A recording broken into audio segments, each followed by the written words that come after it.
हमने जो 39 number video बनाई थी उसका विषय था रूहानी यात्रा, शरीर के 6 स्थूल चक्रों का वर्णन। ये इसी विषय पर भाग 2 बना रहे हैं। उस वीडियो में एक व्यूअर का एक प्रश्न आया कि क्या आपने इन चीजों को देखा है जो इस वीडियो में वर्णन की गई है। उस व्यक्ति ने अच्छा किया कि मुझे रोक लिया और पकड़ लिया, नहीं तो काफी संशय हमारे मन के अंदर रह जाते या जो ध्यान भजन करने वाले सत्संगी हैं उनके मन में रह जाते। देखिए, मैंने जब नामदान लिया मेरे सतगुरु जी से, उसमें उन्होंने शुरू में ही एक बात कही थी कि मैं आप लोगों को जो स्थूल शरीर के 6 चक्र हैं उनके बारे में बता रहा हूं, लेकिन संत मत में इनके ऊपर ध्यान करना मना है। तो क्यों मना है? क्योंकि संत मत में आज्ञा चक्र से ऊपर का ध्यान किया जाता है, वहां से आरंभ किया जाता है और सहस्रार सूरत शब्द योग की पहली मंजिल है। अब क्यों नहीं इन पर ध्यान करना चाहिए? जो मैंने वर्णन बताया उसमें 3 बातें मुख्य तौर पर कवर की थी। एक तो यह बताया था कि इन चक्रों की विशेषताएं क्या हैं, इन पर कौन सा तत्व है, कौन सी तन्मात्रा है, कर्मेंद्री, ज्ञानेंद्री, कौन सा विराजमान देवता है, कौन सा रंग है, कमल भेद निर्णय क्या है, आदि विषयों के बारे में बताया।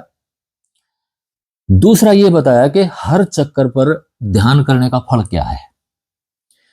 उसमें हर चक्कर के अंत में एक बात बताई गई थी कि जो अंतिम चक्र आज्ञा चक्र है, जिसको तीसरा तिल या तीसरी आंख भी कहते हैं, उनमें स्पष्ट तौर पर यह बताया गया है कि जो व्यक्ति आज्ञा चक्र पर ध्यान करता है, वहां पर ध्यान करने से जो फल की प्राप्ति होती है वो सभी नीचे के चक्रों पर ध्यान करने वाली अपने आप हो जाती है। यानी कि आज्ञा चक्र की अगर सिद्धि कर ली गई है तो नीचे के चक्रों पर ध्यान करने की जरूरत नहीं है, क्योंकि नीचे के चक्रों पर ध्यान करने का जो फल होता है वो आज्ञा चक्र पर अकेले ध्यान करने से प्राप्त हो जाता है। तीसरी बात ये कही थी, जो मेरे सतगुरु ने शुरू में कही थी, कि स्थूल 6 चक्रों पर ध्यान करना कब्र का खोदना है और उससे कोई अनुभव नहीं आने वाला है। अब क्यों कही हैं ये बातें, क्यों इन चीजों के बारे में बता रहा हूं कि देखिए, ज्ञान होता है, जो मैंने आपको बात बताई, ज्ञान की बातें बताई है, ये मेरे सतगुरु ने भी इसलिए बताई थी ताकि कोई हमें बहका ना सके।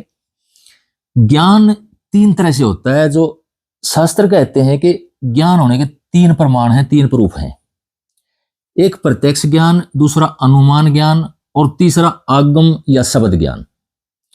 प्रत्यक्ष ज्ञान वो होता है जो हमारी इंद्रियों के द्वारा होता है। हम किसी चीज को देखते हैं, उस चीज का आकार हमारे मन के अंदर आ जाता है और जो मन के अंदर, बुद्धि के अंदर उस चीज से संबंधित जो आकार, अहंकार के अंदर, अंतःकरण के अंदर जो आकार उस चीज का पड़ा हुआ है, उससे तुलना करके हमें पता चल जाता है कि ये चीज ये है, ये गाय है, ये घड़ा है या वृक्ष है। तो इसमें प्रत्यक्ष इंद्रियों के द्वारा ज्ञान किया जाता है, जबकि शंकराचार्य जी ने इसी अनुभव को परोक्ष ज्ञान कहा है। क्यों कहा है कि ये एक ही इंद्रिय के द्वारा नहीं होता है, बल्कि एक प्रक्रिया के दौरान होता है। इसमें मन भी इन्वॉल्व है, अंतःकरण भी इन्वॉल्व है, इंद्रियां भी इन्वॉल्व हैं, इसलिए ये एक प्रक्रिया का रिजल्ट है, इसलिए उन्होंने इसे परोक्ष ज्ञान कहा है। लेकिन आमतौर पर जितने दर्शन हैं उन्होंने प्रत्यक्ष ज्ञान में यही कहा है कि जो इंद्रियों से साक्षात चीज देखकर हमें ज्ञान होता है वो प्रत्यक्ष ज्ञान होता है। दूसरा अनुमान प्रमाण है। तो इसमें क्या होता है कि जैसे मैं कहूं कि कल सूर्य निकलने वाला है, मुझे अनुमान है कि हां सूरज निकलेगा। दूसरा क्या है कि कहीं आग लगी थी और धुआं उठ रहा है, कहीं मैंने देखा कि धुआं उठ रहा है, तो उससे मुझे यह अनुमान हुआ कि यहां पर आग लगी थी। धुआं बता देता है कि यहां आग लगी थी, यह भी अनुमान से हम कहते हैं कि यहां आग लगी थी। या हम सुबह उठते हैं, सुबह देखते हैं कि चारों तरफ पानी भरा हुआ है, सड़क के ऊपर पानी है, तो हम अनुमान से कह देते हैं कि रात को बारिश हुई है, यानी कि ये अनुमान प्रमाण है किसी चीज की सत्यता को सिद्ध करने के लिए। तीसरा आगम या शब्द। आगम क्या होता है कि जो साहित्य है, उस साहित्य में जो महापुरुषों के द्वारा जो शब्द कहे गए हैं, जो शिक्षा दी गई है, या हम जिसको इष्ट मानकर महापुरुष को मानते हैं, हम सदगुरु को मानते हैं, उनके शब्दों पर जब हम विश्वास कर लेते हैं तो ये शब्द या आगम प्रमाण होता है, जिसके आधार पर हम कहते हैं कि हमें इस चीज का ज्ञान हो गया है। तो देखिए, जैसे हम मान लो हमें कहीं जाना है, कोई स्थान है, दुर्गम स्थान है, रास्ते में पहाड़ियां भी हैं, जंगल भी हैं, तो हम सोचते हैं कि हमें इस रास्ते का भेद नहीं है, इसमें खतरे भी हो सकते हैं, तो हम कोई भेदी ढूंढते हैं। भेदी को ढूंढकर हम देखते हैं कि वो भेदी हमें बताता है कि इस रास्ते पर जाने से इतने घंटे लगेंगे, इस रास्ते पर ज्यादा खतरा है, तो ये रास्ता छोटा है, थोड़े समय में पूरा हो जाएगा, इसमें खतरा भी कम है। तो भेदी जब उस चीज का हमें रास्ता बता देता है तो हम उस रास्ते पर आसानी से चले जाते हैं। इसमें भी, सूरत शब्द योग में भी, या जब हम अंदर का एक व्यावहारिक ज्ञान लेते हैं, क्योंकि सूरत शब्द योग शब्दों का विषय नहीं है, दर्शन का विषय नहीं है, बुद्धि ज्ञान का विषय नहीं है, ये व्यावहारिक ज्ञान का विषय है, ये ध्यान अभ्यास का मार्ग है, इसलिए हमें इसमें वेदी की जरूरत पड़ती है।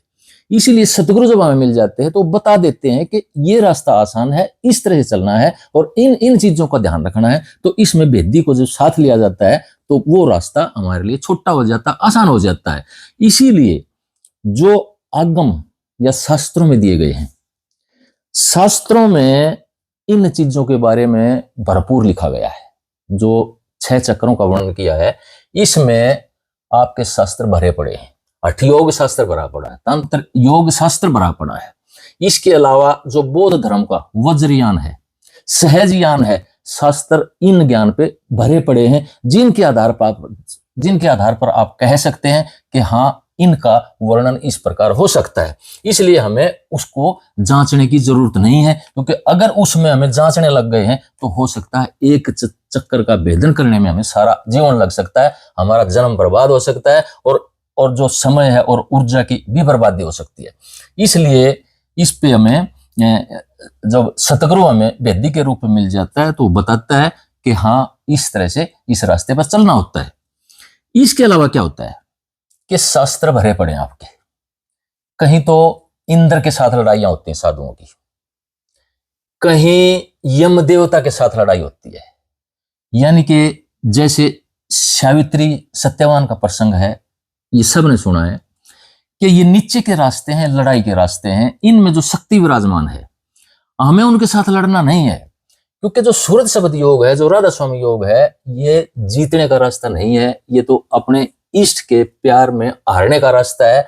और जब आदमी अपना सर्वस्व समर्पण कर देता है और सब कुछ, सारे कर्म सतगुरु को समर्पित करता हुआ आगे बढ़ता है और चारों तरफ ये महसूस करता है कि हाँ, हर चीज के अंदर, हर ज्ञान के अंदर, हर कर्म के अंदर मेरे सतगुरु मौजूद हैं, तो इस तरह से जब चलता है तो अपने इष्ट के प्यार में हार करके प्रेम और भक्ति के मार्ग पर चलता है, क्योंकि ये रास्ता प्रेम और भक्ति का मार्ग है। तो इस तरह से जब हम आज्ञा चक्र से ऊपर चलते हैं तो इसमें संत मत या जो सूरत शब्द योग है, इसकी शुरुआत होती है और अनामी धाम में जाकर के इसकी पूर्ति हो जाती है। तो इसलिए मेरा ये स्पष्टीकरण समझें इस चीज को कि संत मत में या सूरत शब्द जो योग है, ये मार्ग है, इसमें नीचे के जो चक्कर हैं उन पर ध्यान करने की कतई जरूरत नहीं है। ध्यान करने की जरूरत है तो आज्ञा चक्कर से ऊपर जाने की जरूरत है। हाँ, जितना मैं अनुभव आपको बता रहा हूं, ये आज्ञा चक्कर से ऊपर का अनुभव वर्णन कर रहा हूं, और ध्यान में सतगुरु की दया इतनी रही कि ये अनुभव हमें अच्छी प्रकार से हुआ है। राधा स्वामी।